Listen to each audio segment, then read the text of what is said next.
Good morning children. आज हम पढ़ेंगे पत्र लेखन। वैसे अपने विचारों और भावों को कई रूपों से हम पहुंचा सकते हैं। आजकल तो फैशन हो गया है मोबाइल का। फ़ोन करो तुरंत हाजिर, या फिर व्हाट्सएप करो तुरंत हाजिर, या फिर मैसेज भेज दो। लेकिन पत्र भी अपने विचारों और भावों को शब्दों के द्वारा लिखित रूप में अपने अपेक्षित व्यक्ति तक पहुंचाने का एक अच्छा साधन है। वैसे हम सभी पत्र लेखन से परिचित हैं। आजकल हम नई नई तकनीक भी अपना रहे हैं। संगणक, ध्वनि, भ्रमण ध्वनि, इंटरनेट, ईमेल, वीडियो कॉलिंग, ये सब भी हमें अपने दैनिक जीवन में जोड़ने का प्रयास कर रहे हैं। भ्रमण ध्वनि अर्थात मोबाइल के आविष्कार के बाद पत्र लिखने की आवश्यकता ही कम होने लगी। फिर भी रिश्तेदारों को या अपने किसी मित्र या सहेली को अपनी भावनाओं का प्रभावी ढंग से प्रस्तुत करना है तो पत्र एक सशक्त माध्यम है।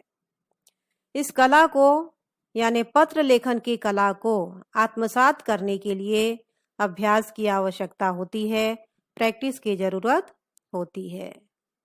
कम से कम शब्दों में अपनी बात को उस व्यक्ति तक पहुंचाना एक कला है।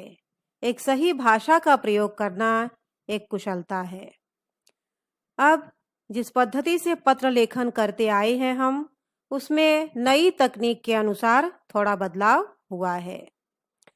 आज या अब कहा जाए तो हम ईमेल के तरीके से अवगत हैं, लेकिन फिर भी उसी ईमेल के तरीके को फिर से पत्र के माध्यम से हम देखेंगे और ईमेल के द्वारा जो पत्र भेजा जाता है उसको हम पढ़ेंगे। नया प्रारूप भी यही है। ईमेल प्रारूप हम उसे कह सकते हैं। वैसे पत्र के दो प्रकार हम जानते ही हैं। पहला है औपचारिक पत्र और दूसरा अनौपचारिक पत्र। अब औपचारिक पत्र किसे कहते हैं? औपचारिक पत्र में हम ऑफिशियल लेटर लिखते हैं जिसे हम फॉर्मल लेटर भी कहते हैं। और अनौपचारिक पत्र अपने मित्र, सहेली, संबंधी, अपने माता पिता, इन सबको लिखते हैं। तो आज हम सबसे पहले पढ़ेंगे औपचारिक पत्र। किस तरह से लिखना चाहिए या किस तरह से लिखा जाए। पहले शुरुआत करते हैं हम दिनांक से। जिस दिन हम पत्र लिख रहे हैं उस दिन का ही दिनांक आना चाहिए। उसके बाद आता है ईमेल आईडी, जिसे हम भेज रहे हैं उसका ईमेल आईडी। उसके नीचे प्रति या सेवा में भी लिखा जा सकता है। फिर प्रति के नीचे जिसे हम पत्र लिख रहे हैं उसका संबोधन आता है। उसके बाद पता, फिर नीचे उसके विषय जो आपको दिया गया हो। प्रार्थना के लिए पत्र, छुट्टी की प्रार्थना के लिए, या फिर शिकायत पत्र, या फिर कुछ मंगाते हुए पत्र, वो विषय लिखा जाता है।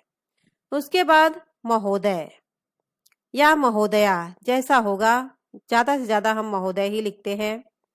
उसके नीचे लिखना है आपको पूरा पत्र, जिसे हम कहते हैं विषय विवेचन। पूरा पत्र, पूरा बॉडी आपको लिखना है।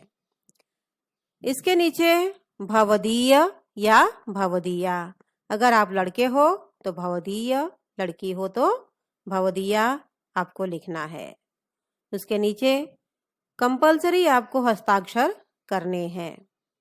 जो नाम दिया है वही नाम, पेपर में जो आता है, पत्र में जो पूछा जाता है या कहा जाता है वही नाम दिया जा सकता है।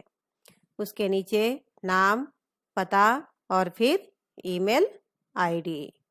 ईमेल आईडी आपको खुद का नहीं देना है, कोई भी आप नकली ईमेल आईडी लिख सकते हो। तो एक पत्र आपको दिया जा रहा है बच्चों, आपको लिखना है।